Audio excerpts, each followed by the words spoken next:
الله أكبر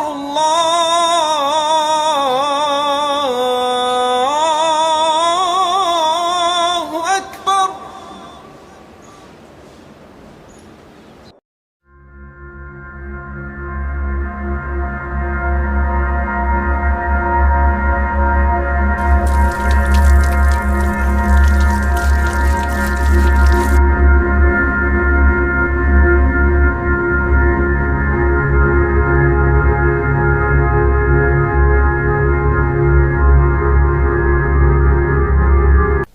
ma kula tahay in qoraal la dayacay waa weydiinta kugu soo dhaceyso markaad aragto barnaamijkan kooban ee aan ka diyaarinay nolosha qoraa Ayuub oo ah da'yar hibo gaar ah u leh qorista iyo curinta fikrado waxtar u leh bulshada. haatan Nairobi ayuu joogaa oo ah meesha aan sheekadan ka soo tabinayno. halka marka ay marayso waxa igu soo dhaceysa oraahdii ahayd maxay dantu ciisho wiilo dulqaad iyo deeq lahaayo dadkuna doqon moodayaan.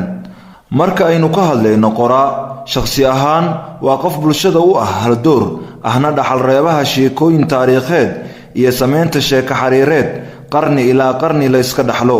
marka ay imaato dhaqaale ahaan waxaaba wadamada horumaray lagu tiriyaa qorayaasha inay yihiin hantiilayaasha qalinka, kuwaas oo aan ahayn dad marka la eego nolol ahaan liita iska badaaya qaarkood waxa ay kaalmaha sambuusley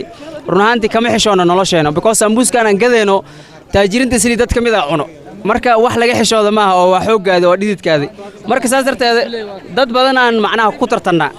marka runaanti nolosha dhabta hadii laga hadlayo runaanti maaha inaan noloshaada ka faanto ani nolosheedu waa sidaas oo ku qanacsanahay alxamdulillah inaan shaqeysano oo rajeynaya adduunka nafaqa la'aan ka jirta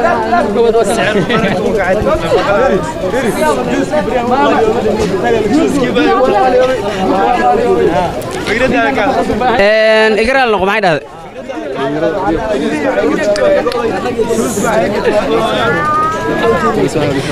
run ahaantii horta qof walba qofka kale intuu dulsaar ku ahaan lahaa ama noloshiisa cariiri ay ku jiri lahayd ama qof dibadda joogo asagaba ceer qaadanaya intii wax laga sugi lahaa waxaan kula talin lahaa dadka baagamuuntada ah in ay shaqaystaan because qofka aad wax ka sugaysiin ama xawaalada aad ka sugaysiin in wax soo dhigo waa qof asagaba ceer la siiyo oo shaqaynaynin marka qofka bini'aadanka dhididkiisa hadduu cuno waqti alaala waqtigu rabo lacagtiisa isticmaali karaa laakiin qof asagaba ceer qaadanayo dibadaha ku nool haddii aad dhahdo ii soo dir $100 ama $200 run ahaantii horumar kuma gaaraysid laakiin qofka bini'aadanka waxaa fiican dhididkiisa inuu cuno ilaahayna wuxuu jecel yahay qofka dhididkiisa cuno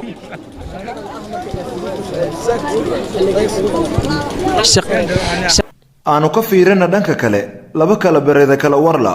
waxaa jira dad badan oo ka mid ah macaamiisha sida tooska wax ugu iibsata Ayuub ha yeeshee mooga inuu yahay qalinla ku fiican buugaagta iyo qorista sheekooyinka qaarkood ayaan la kulanay si aan wax uga ogaano aqoonta dhanka shaqada ka sokow ma jira wax u weheliya oo aad u taqaanaan Ayuub. سمبوس لك على ساعة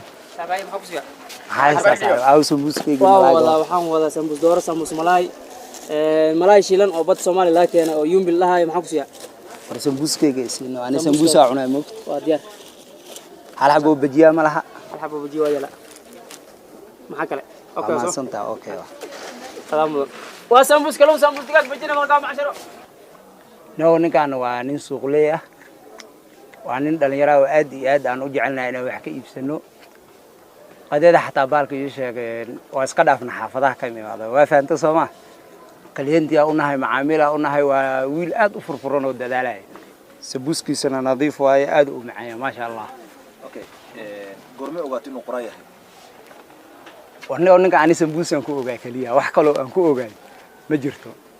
maalintii igu yaabka badneed waxayd maalin oo la imaada 5 buug asagoo meelaan la ororday waan weydiiyay warkaalay buugana maxaa ana qorayo marka nin sabuus la aan ku ogaayo qoraay noqday waa nin aad u maskax badan oo dadaalaya ma sha Allah Allahu siyaadi waa gartay magaca u taqaanay intaadan qoraa inuu yahay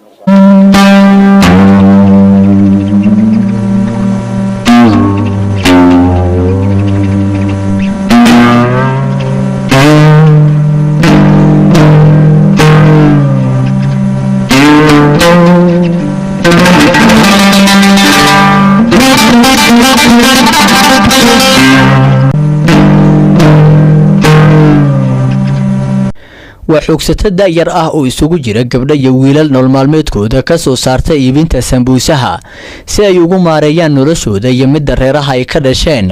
oo maalin weliba waxa ay ku dhex wareejiyaan suuqyada xaafadda Islii ee magaalada Nairobi si looga iibsado iyadoo taasi ay u sii dheer tahay dhibaatooyin ay la kulmaan mararka qaar.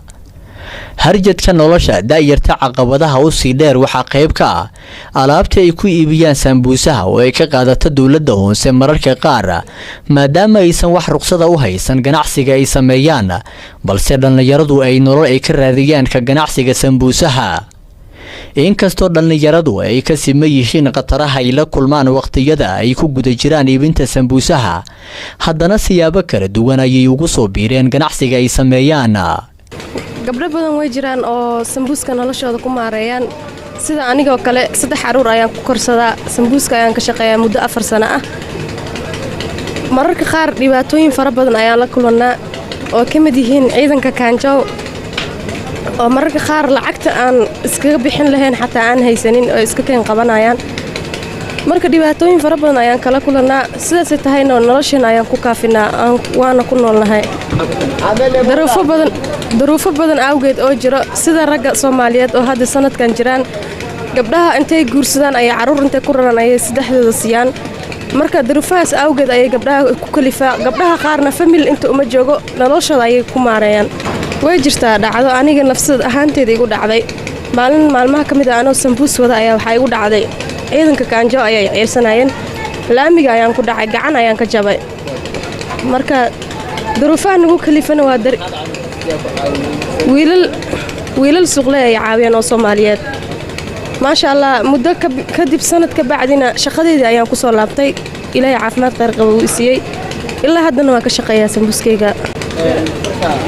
shaqadan aad soo qabatay ama aad qorsheynaysaa maya shaqadan shaqa ahayn weli ma qaban waxaan hal mar qabtaa oo kaliya shaqo qada suuqa la geynayo wax kale weligeed